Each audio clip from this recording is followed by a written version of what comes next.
कभी सोचा है कि कुछ लोग मुश्किल से मुश्किल हालात में भी कामयाब कैसे हो जाते हैं, जबकि कुछ लोगों के पास सब कुछ होते हुए भी वो बस संघर्ष ही करते रहते हैं?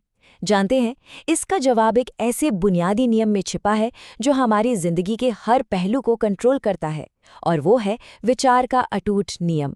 चलिए आज इसी गहरे नियम को समझने की कोशिश करते हैं। तो इस बड़ी सी बात को समझने के लिए शुरुआत एक बहुत ही जानी पहचानी कहावत से करते हैं। ये एक ऐसी बात है जिसे हम सब ने बचपन से सुना है और जो हमें हमेशा हिम्मत देती है। ये लाइन सुनने में कितनी पावरफुल लगती है ना। मतलब ये है कि अगर हमारे अंदर किसी चीज को पाने की सच्ची लगन हो तो रास्ता तो खुद ब खुद मिल ही जाता है। पर क्या ये हमेशा सच होता है? जरा उस सिचुएशन के बारे में सोचिए जब जुनून तो बहुत है लेकिन आगे का रास्ता एकदम धुंधला है। जब कोई आगे बढ़ना तो चाहता है पर उसे चारों तरफ सिर्फ बंद दीवारें ही नजर आ रही हैं, तब क्या होता है? इस बात को एक छोटी सी कहानी से समझते हैं। हिमालय की खामोश वादियों में एक गुरु अपने शिष्य से पूछते हैं, बताओ तुम्हें अपने सामने क्या दिखाई दे रहा है? तो शिष्य ने चारों तरफ नजर दौड़ाई और कहा, गुरुजी, मुझे तो बस ये ऊंचे ऊंचे मुश्किल पहाड़ दिख रहे हैं जिन्हें पार करना नामुमकिन है, और ऊपर ये खुला आसमान। उसके लिए आगे जाने का कोई रास्ता था ही नहीं। और बस यहीं पर गुरु ने वो बात कही जो असल में जिंदगी का सबसे बड़ा सबक है। उन्होंने कहा, जब कोई रास्ता मौजूद ना हो तो उसे ढूंढा नहीं जाता, उसे अपनी इच्छा शक्ति और अपने विचारों की ताकत से बनाया जाता है। असली चुनौती तो यही है। तो बात ये उठती है कि ये रास्ता बनाने की शक्ति ये आती कहाँ से है? इसका सोर्स क्या है? जवाब हमारे अंदर ही है, हमारे विचारों में। और यही है जिंदगी का वो अटूट नियम जिसे आज हम गहराई से समझेंगे। अक्सर हमें लगता है कि विचार तो बस मन में आते जाते रहते हैं, है ना? पर सच तो ये है कि हमारे विचार ही हमारी जिंदगी का सेंटर पॉइंट हैं। यही वो पावरफुल नियम है जो ये तय करता है कि हमारी दुनिया असल में कैसी होगी। ये बात बड़ी दिलचस्प है। देखिए, हम गुरुत्वाकर्षण जैसे बाहरी नियमों पर कभी शक नहीं करते। हमें पता है कि अगर कोई चीज हाथ से छूटेगी तो वो नीचे ही गिरेगी, ये एक नियम है। तो फिर हम अपने ही मन के नियमों पर इतना शक क्यों करते हैं?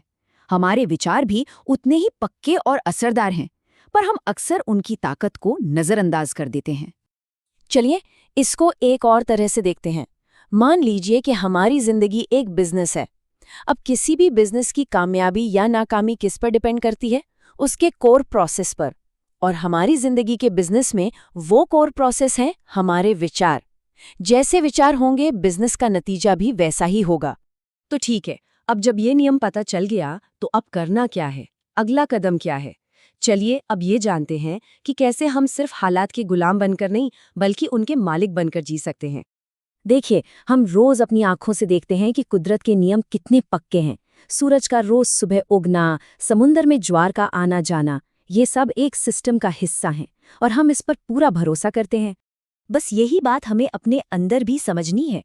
ठीक ऐसे ही पक्के नियम हमारी भीतरी दुनिया यानी हमारे मन पर भी लागू होते हैं। हमारे विचार भी एक तय नियम के हिसाब से ही काम करते हैं और नतीजे देते हैं। तो ये नियम हमारी जिंदगी के किन हिस्सों पर असर डालते हैं? जवाब है हर हिस्से पर। हमारी सेहत कैसी होगी, हमारे हालात कैसे बनेंगे, हमारी कामयाबी और नाकामी, और सबसे जरूरी हमारे मन का सुकून, ये सब कुछ हमारे विचारों की क्वालिटी पर ही टिका है। इसका मतलब ये है कि जब भी हमें लगता है ना कि हम बाहरी हालात में फंस गए हैं, तो असलियत कुछ और होती है।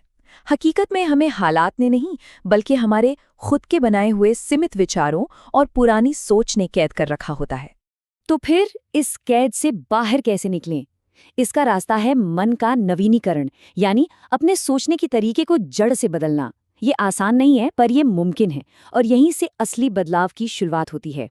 और इसके दो सीधे सरल कदम हैं। पहला, उन सभी पुरानी नेगेटिव और हमें बांध कर रखने वाली सोच को पहचानना और उन्हें जाने देना। और दूसरा, उनकी जगह पर पूरी ताकत से शांति, अच्छी सेहत और खुशहाली के विचारों को अपने मन में बसाना। और एक बात समझना बहुत जरूरी है, ये सिर्फ पॉजिटिव सोचो सब अच्छा होगा वाली बात नहीं है। नहीं, ये तो जिंदगी के एक बुनियादी नियम को समझकर उसके साथ कदम से कदम मिलाने जैसा है। ठीक वैसे ही जैसे हम ग्रेविटी के नियम के साथ तालमेल बिठाकर चलते हैं, लड़ते नहीं। बस ये एक लाइन याद रखिए, असली ताकत इसी में छिपी है। मन का नवीनीकरण, अपने सोचने के तरीके को पूरी तरह से नया कर देने की क्षमता। तो अब ये पूरी बातचीत हमें एक बहुत ज़रूरी सवाल पर लाकर छोड़ देती है। आज इस पल में हमारे विचार क्या बना रहे हैं, क्या रच रहे हैं? क्योंकि ये याद रखना बहुत ज़रूरी है कि हम आज जो सोच रहे हैं वही हमारा कल बन रहा है।